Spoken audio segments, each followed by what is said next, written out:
So, how can I help you?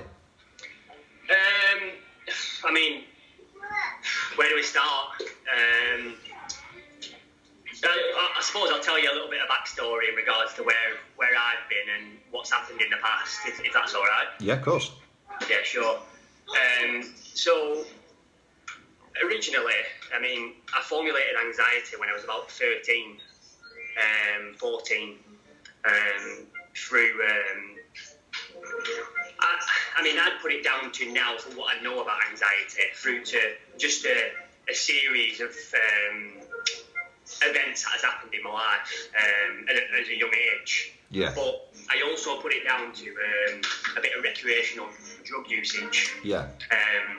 And it combined the two, and basically I had a bad experience with, the drugs, and then I think the anxiety crept upon me after the months after it had happened, and it all came down as one. Yeah. From my understanding of what I know about it now. And then, I mean, it just went away just by, I suppose, not paying it any attention. I was a little bit younger, I had a bit more activities going on. It did stop me from going to school for about 6 months. Right. I didn't have a clue what it were. It was scary. No therapist could tell me what was going on. They gave me some CDs and said, away you go, listen to this. And that doesn't do anything for no one, does it? You know what I mean? No. So fast forward into things. About 20, 21, I'm 29 now. About 21, I was in the military. I don't put it down to any PTSD or anything like that. That's not what it is. It was just a build-up of stress. I had a panic attack one night. I've been away from the missus for about 6 weeks, and it were almost like, from what I know now, just looking at it, the stress that occurred, it was just like a spike, like you mentioned. Yeah. But I didn't know what it were. Do you know what I mean? I didn't know what it were. I was sat there watching TV, and my legs all went funny, and my eyes went all blurry. And I was like, whoa, what was that? Went for a couple of weeks of like getting worse. I got worse and worse and worse. DP kicked in, derealisation, unrealistic, feelings. And then I was like, whoa, there's something really going on here. And I came across, Paul David's book. That's his name, isn't it? Yeah. Fantastic, life changer. Changed my life dramatically. Opened up completely new avenues and thought processes. And I mean, I never thought I would ever suffer again, ever. And really, I genuinely hand on heart, I could have advised someone how to get out of the anxious feelings. Yeah. From what I learned. Yeah. So fast forward now up until 29. It's been 8 years. I've never been truly anxiety free, but I'd always have like little spikes, and like I'd have a little bit of a stressful time at work or what have you. Yeah. And I'd just have a little shooting sensation, and I'd be like, oh, but and then I'd be like, that's fine. You know what I mean? It'd be fine. And then it'd last for a couple of weeks, or maybe I might have a long spell, like 6 weeks or something like that, but it never stopped me from doing anything. It was almost like I just continued because I knew it was going to go. Yeah. I knew.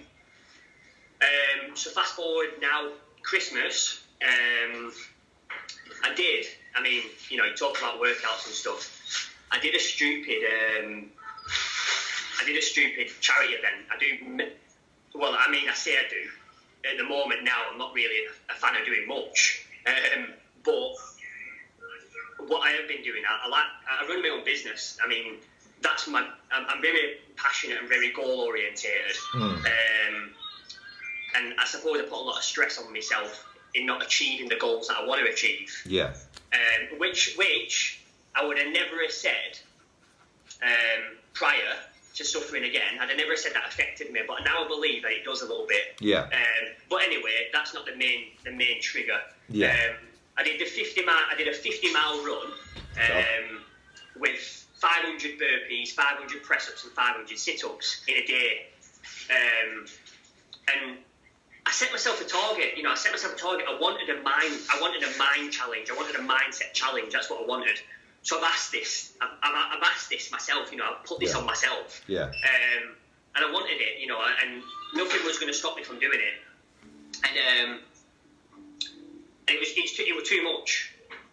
It was too much. And I put my hand on my heart now and I say, why didn't you just listen to yourself? Because you've put yourself in this bad place again.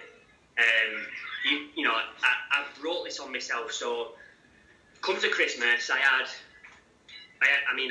what you call a spike. I had an adrenaline rush. I had a bit of a panic attack or what have you. Yeah. Just sat in car, going into the supermarket, and for some reason it just wouldn't. I just couldn't control it. I couldn't let it go. It lasted longer. Yeah. And I went into the supermarket, and then I was like, I've been here before. I've been here. It's no problem. It's just a bit of adrenaline. I can handle this. And it lasted longer. It just went on and on and on and on. And I got to Christmas because I had time off at Christmas. I started questioning it then, and I went through the whole questioning process of why me? Why am I feeling like this again? Yeah. And then I'm telling myself, you shouldn't say that to yourself because that's the wrong thing to do. And then you're in your head game, aren't you? And you're talking to yourself. Yeah. And I was just going through the motions, and I knew it was going to go. I knew it was going to go. And rest in peace, a friend of mine, he killed himself. And my son's like watching in the background, thinking, "Well, what's going on now?" And it played a massive role. It's played a massive role in this circumstance. When I found out the news, because I was already in an anxious state, it sent me on a different level. Yeah. And then I'm in the process then questioning who else can that happen to? Yeah. Do you know what I mean? So then I'm questioning, and instead of me trying to just allow the anxious feelings to be there, and the anxiety just to allow itself to be there, I'm then looking for different areas of like, well, what if it happens to this, and what if it happens to this, and what if it happens to this? And no matter how much I've like put into practice what Paul's book said, the same concepts or the same feelings, like they don't play a role anymore. Like I don't have this sensation inside me that says I'll recover soon. I've sort of like I fell into like a deeper state of anxiety. Yeah. And then I found different feelings. It's like I found just really weird feelings, like really, really strange, like something that I've not felt before. So then I'm starting to question, I best stay at home instead. Yeah. But I'm that driven to get to the next level, and I need to get to that level. I need to. Do you know what I mean? This isn't a way of life. This is, it's, I will force myself to go. I'll force myself to go out. I'll force myself to go to the supermarket. And I'm going to the supermarket, and I'm thinking to myself, I haven't felt this DP before like this. This is strong. Yeah. This is weird sensations. And it's just like really automatic. The car comes down the road, and I'm like, oh. Or like I'm walking with my headphones on, and no matter how much I'm allowing, it's always bang, or bang, there's something there, do you know what I mean? Or like, then a person starts coming down the road, and I'm like, oh, well, we're here again. Yeah. Do you know what I mean? And it's just, it's almost like, I feel better. I do, don't get me wrong, I do feel better, but I don't know if it's because I've had to stay at home because of what situation I'm in. Do you know what I mean? I don't know whether it's that, but then I'm in this cycle of like, I'm at home ruminating. When I feel a little bit like anxious, I'm like, don't get me wrong, I've come across your videos as well, and I suppose it's more in it's more mental side of things. It's more, now I've found Will's videos. Yeah. Now it's different to what Paul's saying, but same concepts. I can start believing again. Yeah.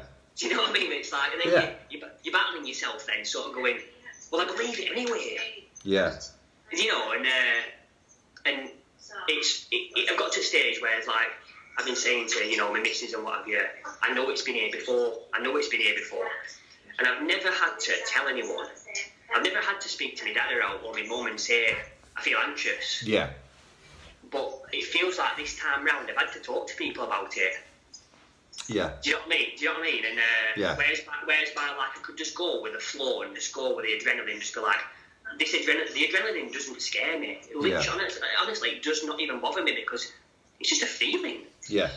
But it still feels like the days and the weeks have got worse.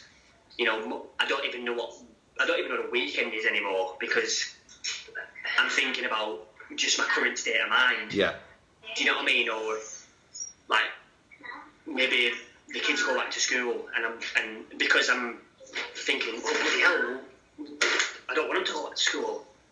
Do you know? And then I'm like sort of battling that feeling because like usually I'd just be like, right, let's get them off to school. Right, come on, we've got loads of work to do. I've got this project to do. I've got to get to this next level. Yeah. And now it's different. It's almost like I'm getting up and I'm forcing myself to do this work because I know that's the way out. Just getting on with the day and just letting the anxious thoughts be there. It's almost like I'm getting to the level where like I feel like it's getting better, then it doesn't get better, then it does get better, and that's a setback. I understand that. Been there before. Do you know what I mean? And at what level can it stop? How far can you? You're questioning how far can this actually take me? Yeah. Because it's currently pretty bad. Yeah. Some of the thoughts are off this world. Yeah. Yeah. To put it, it's laughable. It's actually laughable because it's so unreal, but feels so real. Yeah. Okay. And I don't know. I suppose I've got to the stage where I just feel like, I suppose, a bit of therapy or a bit of recovery of someone mentoring the situation. Yeah. It's just maybe something I need just to try and set myself back on that recovery again. Yeah. Do you know what I mean? Because I know there's recovery, and I know you gradually get better over a gradual process, and the levels start coming down, and you can start controlling the thoughts more, and the thoughts then become silly in a sense. Yeah. Because I've done that multiple times. I've been through that, and it's just I suppose if your main question is what could help you with, I suppose I feel like I'm just at a different level of anxiety. Yeah. And I suppose I already know that by how much tension's like in my back and my neck. Right. Like the tension there is. Yeah. After massaging, I'm doing yoga and I'm foam rolling and stretching every night and deep breathing and stuff. And you can just feel the anxiousness inside. You can feel it on your heartbeat. Yeah. As if you will. Yeah. But everyone wants to be better now, don't they? Not tomorrow. Yeah. So, yeah, I understand that. And, everything you're saying, I mean, the first thing and the good thing is that you're coming out with it. And sometimes, that was the thing I struggled with, actually revealing those feelings. So when you're saying you think you interpret them as mad thoughts and things like that, what that can do is it can make you even worse because you're thinking, well, I shouldn't be thinking that way. So, just to start with it, I mean, what if I ask you this then, what would be your interpretation of recovery?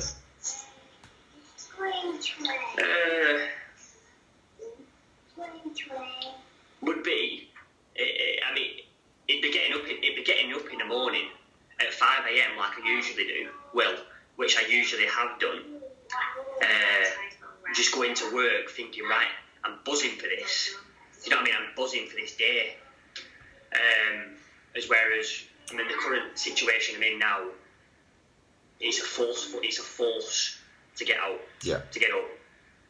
I'm forcing myself. Yeah. I'm just trying to change my mindset today and just trying to change my whole different look on what a Monday feels like. Set me alarm at 5:30 this morning because I get up at ridiculous times in the morning and what have you. But I've been getting up at like 7:30 and 8 o'clock, and but then I've been saying to myself, I shouldn't be doing that, and I shouldn't be wasting my days. Do you know what I mean? I'm not the type of person Yeah. And I need 16-hour days to get to where I want to go to in life. Yeah. Do you know what I mean? So would you say then? Would you say you sometimes feel you pressure yourself? Well, I got on the phone to speaking about this to somebody else, and I mean, I've just been speaking to my clients over a Facebook Live video, and I was saying this time, this circumstance right now has allowed me to believe that I have put pressure on. If I don't get a task done, if I don't get if I don't build a website that I need to build or whatever for my business, I'm mad with myself, but I never thought that was pressure. Right. I never thought that was stress building up in the background. If only I'd have just listened to my stupid self. Do you know what I mean? Yeah. Because you learn. I mean, every time I speak about this, and every time I speak about anxiety, I just think that I know that I will be a better person at the end of it. I know I will come out of this person with a massive learning curve, and it's hit me this bad this time, where I believe that I'll truly listen to myself in whatever circumstance, whatever stress. Yeah. Nothing will bother me. What's it matter if I do the work or not? Do you know what I mean? What's it really matter? Yeah. It doesn't, does it? Do you know what I mean? Because at the end of the day, if I've got food on the table and my kids are well, that's good, isn't it? Yeah. But it's just applying the recovery strategies to get out of the sensations, really. Yeah. Right. Okay. So if I was to just take you through, obviously, obviously you've seen the videos, haven't you? Obviously. Yeah. And the main thing is, and the thing that I really made sort of noted a magnificent change really with me was just understanding what was going on. And the first thing is the reason I asked you about what you thought of recovery is, some people think that recovery is to be, for example, perfectly relaxed all the time, or perfectly happy all the time, and it can be a perfectionist type thing where they actually think that's what they've got to achieve. So what happens then is there's too much pressure, and again that's why I mentioned pressure, because that isn't reality. So the first thing I try to say is that a lot of recovery is basically not fighting your thoughts and understanding what that fighting process is, because you might have a thought and then you might fight it, and it's that process that causes everything to get, when you talk about having mad thoughts, well, the more you fight, the more highly sensitized you become, so your mind races. In a way, the more on edge and on alert your mind becomes, so that you're thinking all types of things because your mind's racing. Yeah. Okay. So the first thing is, just to keep it as simple as possible, is that there's a process going on where you might have a bad thought. It might be an anxious thought, and then what you do is you said about questioning and analysing it, and that becomes a fighting process where you're trapped, and you sort of get why is this happening? Why is it happening to me? Okay.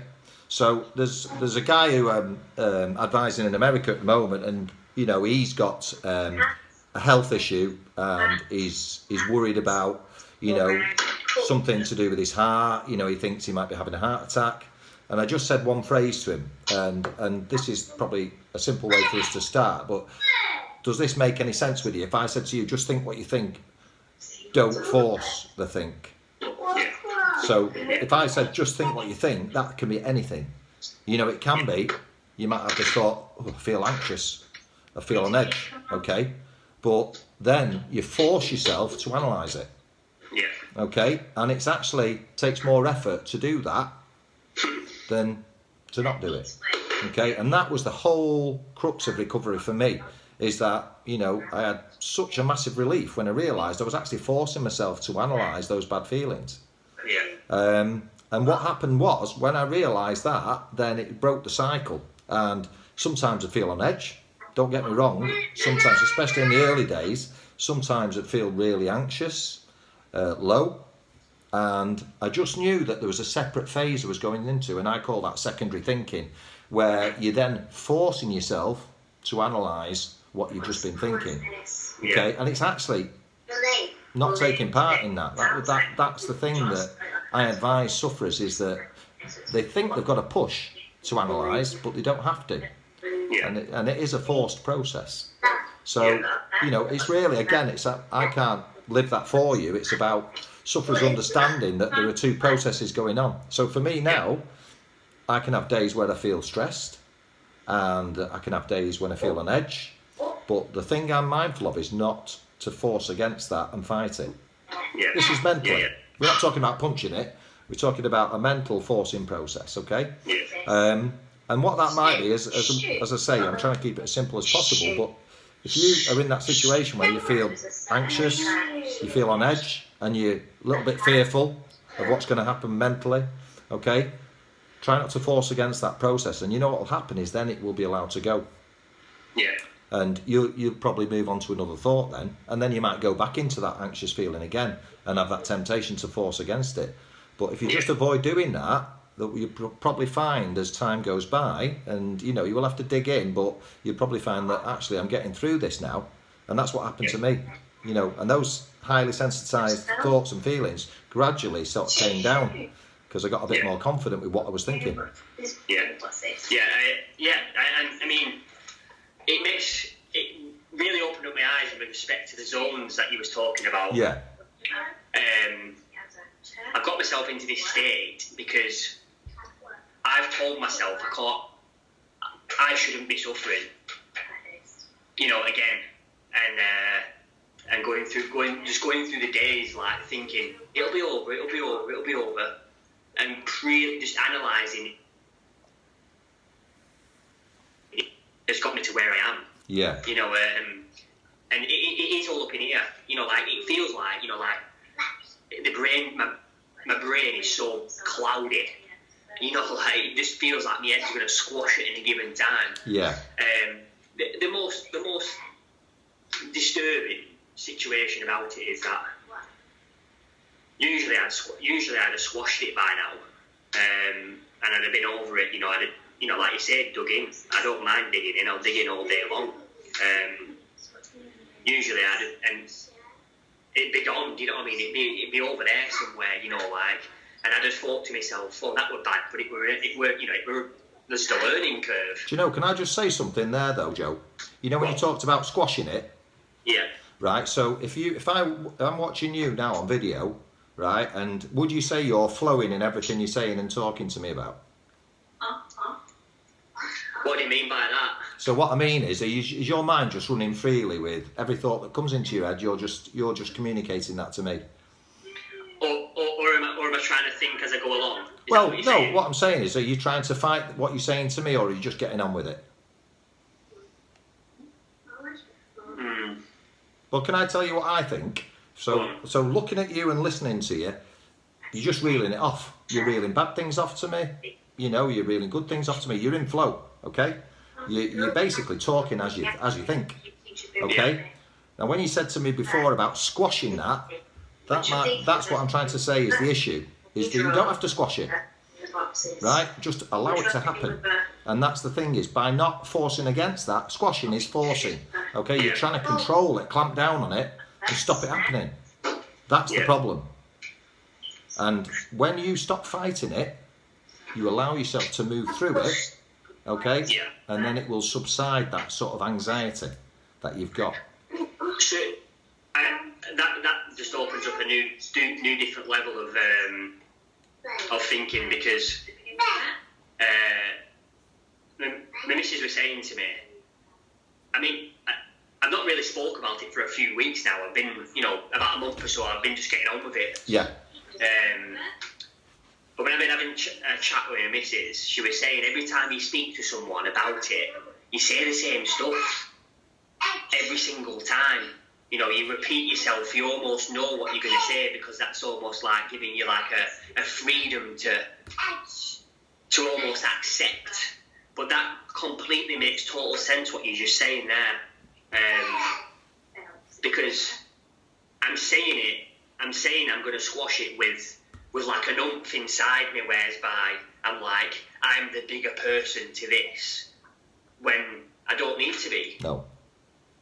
Exactly, you've got it. That's the thing is, The bigger person is you thinking, I have to have control of this. I have to have control of everything I think and do. And you don't, because actually what you're doing is you're holding on to things then that happen that are bad. Because you're trying to control it, actually what you're doing is you're making an issue of it. Okay? So the point I'm trying to say is that it was the same with me. I was very proud.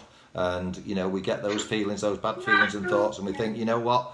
I've got to be the bigger person. Can't let this be happening to me. I've got to get total control of it. And then I'd go into this seize up, which is what I call stalling, okay? And I was then in an internal battle, which, the way I keep saying it now, as simple as I can, is it's a forced battle. It's a forced mental battle. You don't have to take part in that. Actually, the strength comes from not taking part in that. And then you do what you're doing to me now. You're just talking. You're just talking to me without stopping, without thinking, oh, I've got to go back into that thought. There might be a temptation, and I say that, you know, with this thing on zone 2 up there, you know, that's the temptation. You will get those temptations when you feel anxious to squash it. But what I'm saying is don't go into that forcing against it. Just, you know, don't take part in that, and you'll keep flowing like you're doing now. Yeah, I find myself going backwards and forwards with just allowing it to come in and pass, and then I'll get to the stage where the strength of the anxiety is high, and then I'm like, I'm trying to force myself to allow the feeling. You don't have to. That's the thing, is we can even say, and I give an example in one of those videos where I've done it myself, you know, where you feel stressed, okay, and then you get this temptation, you know, to sort of fight it, and then my thing would be to say relax in my head, and I'd be constantly saying it in my head all the time, but that's part of the forcing. So what I'm trying to say is it's such a subtle thing, but when we realise it, you know, then I realise that I'm actually forcing myself to say relax. I'm not relaxing at all. I'm actually getting more tense. So yeah, so what I'm trying to say is, and I know I give more sort of detail about the mind processes, but it's very important to keep it as simple as possible. And it is quite simple, is that if you feel tempted to panic, yeah, then don't force yourself into that, because it is a forced process. And actually, if you avoid, and it's a not do, you don't have to do anything, okay? You just don't take part in that forcing. And then what happens is you'll go on to another thought then. Yeah, you might have bad thoughts after that, but all this fighting is the problem. Definitely. I mean, yeah, I mean, purely, that's all it comes down to, and it's simple as that. I mean, it really does just only come down to that, because it's just opened up my eyes in regards to what you're saying. To everything in Paul's book's fantastic, and it helped me get over it initially. But this has hit me when I'm a bit older. The extreme of the anxiety has gone a bit higher, just from multiple things, I just believe. The symptoms are bound to be stronger, aren't they? You know, I mean, what I've been doing for the past, since January, not so much for the past couple of weeks. What I've been doing is I've just literally been questioning every single day. And it's a trap, and it is a trap. And this is where you have to break the chain, is to understand that you're going through your thoughts, which might be negative, they might be anxious feelings, then you fight it. And you're trying to be too strong in a way, and you're trying to fight it, and you're trying to battle with it to make sense of it. Yeah, and it was the same with me, and the same with a lot of people. And it's a very easy trap to fall into. Okay, so if you feel yourself forcing, then don't do it, because it's easy. It's like pushing a door. You don't have to push it. It takes more effort. Yeah? And that's the mental picture I try to paint. Now, I'm not saying you won't be tempted, but you know what? You'll feel relief, because you'll think, I don't have to do that. I don't have to fight against it. And gradually you'll develop a better habit then. And that habit will be, you know, what I think. So that's a little question that I've got. I mean, you're going to answer my question by just the same answer of what you've just been saying anyway. I know that just from the question that I'm going to ask. I mean, I've created these habits whereby, you know, if I walk down the road and a car comes, it's automatic. But I mean, I'm forcing myself, telling myself it's habit. trying to tell myself it's habit, it's all right. But like you're just saying there, that's force, isn't that's forcing the feeling, isn't it? Yeah, it's become a habit. But you know, and yes, I'm saying but it is horrible, isn't it? You know, you're going to agree, aren't you? It's horrible. I've been there, you know? and I know, and this is why I do what I do now, because you know it's just what you want to do, isn't it? You don't want to see other people in that situation, and you know, I can give you another quick example, and I said this, and you know, talk about horrible situations. So I had this old lady, a grandma, who she emailed me, and she said she had a thought, okay, about punching her grandchildren. Yeah. And she was absolutely horrified by that thought. Now, totally understandable. So what she then did was then she tried to force to analyse why she was thinking all those things, and she tried to fight to analyse and get the answers, because she wanted answers. Again, completely understandable. You know what that did? It made it even worse, and the thought kept reoccurring to the point where she just couldn't. She didn't want to have her grandchildren round because she didn't think she was a sane person. And again, this is how she got into that loop of trying to control a horrible thought, because intense people tend to have very creative minds, and she had to basically break that chain and realise, actually, whilst the thought wasn't very nice, it was momentary, and she didn't have to make an issue of it, and she didn't have to fight against it. And then what she did gradually was she understood that it was just a thought, and she didn't mean to say she had to follow it up, and actually she did get through it. But I'm just giving an example of how some people, and you'll know this possibly, is how your mind can work. I mean, some of the thoughts, and I mean, just some of the thoughts just feel so real, you know, in the moment, you know, but like I say, it's just literally like click your fingers, that's it, you know. But it's like, how does the body react with it? You know, it's the thought, then the reaction, then the thought, then the reaction. Yeah. You know, and I know when I feel less stressed. Yeah. The thoughts are still there, but the reactions aren't as strong. You're right, and it's all about reacting, and it is. And it's actually not doing that reacting, which is, as I say, it takes more effort to react. That's where this works, is that actually if we take the easier channel, which is the less effortful channel, we'll let it go, but we don't have to do anything to let it go. Actually, it's not doing too much. That's the problem we do. We do too much. We try to react and fix a thought because we don't like it. It might be a grey area. Here's another one, dilemmas. People who have dilemmas, who don't know the answer to something, and they want the answer straight away. And then they'll try to force an answer out of the head to get to a solution, because they just think, I want to know, I want black and white here.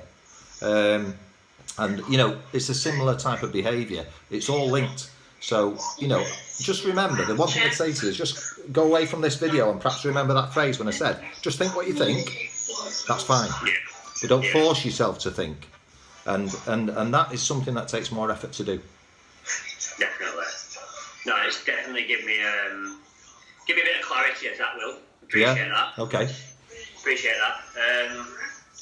In respect to like maybe moving forward, I don't know what your main aim is with things, or what you do for folk or what have you.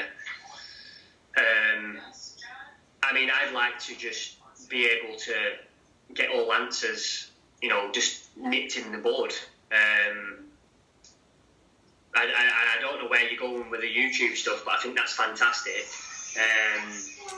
It's needed, isn't it? Yeah. You know, 100%. I mean, you'd have talked to me 4 months ago, Will, and I promise you, I'd have said to you, it's 100% needed, and I could have helped someone along the way. And I was speaking to my missus about it all and stuff. And she was like, well, what are you going to teach? And I was like, well, we're going to teach the ways that I have managed to get out of it. Yeah. And because it had been so long, I almost didn't know what I was going to teach. You know, and it's like, God's just basically sent me a message to say, here you go, have another little taster. You know what I mean? Like, and it's almost laughable. I'm almost like I laugh at it when I think about it. With the days getting worse as well, but I'm still laughing away, thinking, bloody hell, I almost asked for it. You know, like, if I'd have just took a step back and just said, right, hang on a second, if you stress yourself out that much, your body will break down. You know, and your mind will break, and it will, because it will do, you know, like, if you're already anxious as an anxious person, yeah, you know, like, I look at other things, and I'm like, looking at other people, and I'm like, I can do that event. I can do that. I'm better than that. I can do that. yeah. That's the pressure that I put on. But I'm like, then I look at it, and when I'm in this current situation, I'm like, I shouldn't have done it because he's probably not as an anxious person as I am. You know, and it'll just open up my eyes in respect to everything and any situation that, yeah, I want to be a multimillionaire. That's what I want to be. But if I don't get there until 20, 30 years' time, does it matter? Do you know what I mean? Does it matter as long as I've got food on the table? Because I've been right at the bottom before. Yeah. But what I would have done 4 months ago, I'd have said to you, it does matter. You Yeah. know what I mean? This does matter. I understand that. So you've put yourself in a situation in a way where you realise that your health is actually the key to making progress. And as a personal trainer by trade, I'd have told you that anyway, but I'd have told you that in respect to looking good, not feeling good inside. Well, mind controls body. And I've just told you about me supposed to be going to the gym with my boys before. And, you know, I wasn't like that before. I mean, I'm a sports coach. But ultimately, you know, I wasn't looking after myself as well when I was ill. Because it is an illness. And ultimately, I felt, look, I didn't have the will to do it. That's why depressed people stay in bed. Because they just don't have that energy. Because they're trapped up here. So mind follows on. I've never, you know, looked after myself as well now because I have that enthusiasm to do it. So this has to be right. And that's the thing I learned. And that's why, you know, it's difficult to explain it to people, you know, and it is. But I try and keep it as simple as I can. But, you know, we can talk again. There's no issue with that. That's what I'm here for. And, you know, like you say, all the help I can get to push this message out will help. People at your age, people younger than you, people my age and older. There are some. But seriously, you know, and it's important. But, you know, honestly, it's just stick with the simplicity of it, if you can. And then, you know, come back to me, you know, if there's anything else you want to ask now. But, you know, that's why I'm here. And, you know, we can do it this session or we can do it through email, whatever. Do you have like social media or not, Will? Well, I'm not very good with it, to be honest with you. I've got my son just set up an Instagram account, and then I've got obviously the website and the YouTube channel. Facebook is something at the moment I've not really developed it. But what I need is people. If it works for them, is people on social media pushing this if they can, and it's free. There's no charge. You know that. It's to get it out there because I don't think there's much help out there, you know. But I don't think there is. I don't think there's understanding. I mean, it took me. I don't know if you know the lady Michelle. It's Just a Feeling. No. No. Well, she speaks about the same stuff. She's almost replicating what you're saying and Paul's saying. You know, the actual recovery strategy. It's a good website.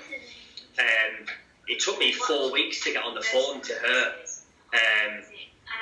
4 weeks in an anxious state is way too long, you know. And I'm almost hoping for that conversation to give me some break. Yeah. So I brought that anxiousness on myself by hoping that conversation was going to give me the mental clarity. Yeah. When really all I should have done was listen to your first video, and I probably wouldn't be this bad. But it's true because there's nothing out there. Because you go to a therapist who's never been through the process, they've never done it, they don't understand. No.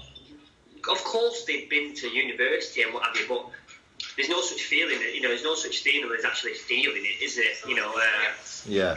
That's why I wanted to find. I mean, that's why. Luckily, I found Paul's book early on in when I first started suffering, and it helped me massively, and it's helped me for the past 10 years. But stupid old me thought I could conquer it and be a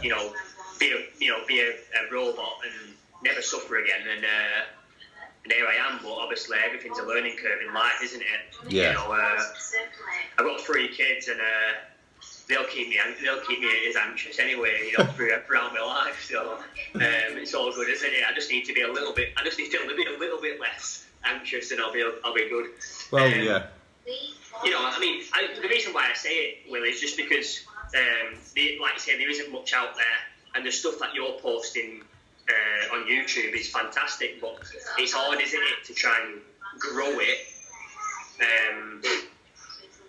organically, because if they don't believe it, they won't watch it. And I believe it because I just know that it makes total sense. But no, I really do appreciate that time there. I mean, what can I pay you? I've got to pay you something. Well, like I say, it is free. The only thing that people ever do is if they want to donate towards the website and then it helps the running cost of that, then they can.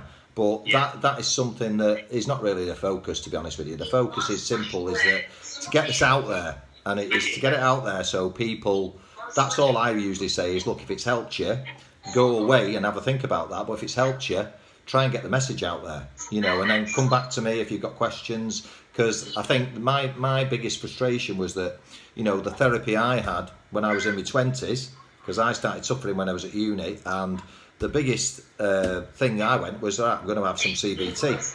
But whilst they were telling me that all these thoughts were okay, they didn't give me a way forward with how to deal with what I was doing. And because they didn't understand, in all fairness, they didn't. And they were trying their best to help. And they were saying, well, you need to calm down and stuff like that. And then I'd go into a mind freeze of trying to calm down all the time. And that was forcing. And that's where I understood in the end that actually that's making it worse. Yeah. So, all I'm saying is it needs to be pushed. And that's why I've put the YouTube videos. It's the first time I put my face on.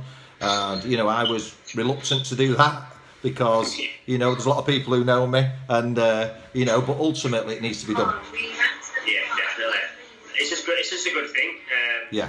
Really good. I mean, that you don't want to charge either, and you just want to make sure that you help people. It's just fantastic, isn't it? I suppose there's no better feeling than helping someone, and that's how I've been. Yeah. No, I appreciate that. But I will donate to the running costs. No bother. I just believe that your time's precious. So if I email you, what have you, or can I do that online, or give you bank details or whatever? But no, just send me an email, and then if you wanted to do that. But it isn't. The first thing is more important is that go away, see how you are, and then just email me. Come back to me. I videoed this, so I'll send you a clip of it. Send you the video clip, and if you're happy for that to go on, it's not showing your face. All it is the recording of the conversation. But I'll send you it all, and then what I would do, I'll send it on a private link. Put it on YouTube if it does this period of time, and then you tell me, because I think this would really help. People will go out and they'll think, this is real. What I mean? Exactly, that's truth, isn't it? The truth. The testimonials in respect to just listening to other people. I mean, like I say, I'm not. I'll put my face on. I don't care. I don't mind as long as it helps the next person along.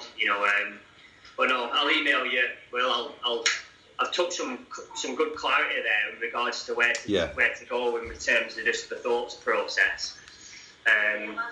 So I will email and I'll let you know how things are going. Yeah. Okay. All right, Will. Cheers, Joe. See you. Thanks very much. Cheers. Bye bye.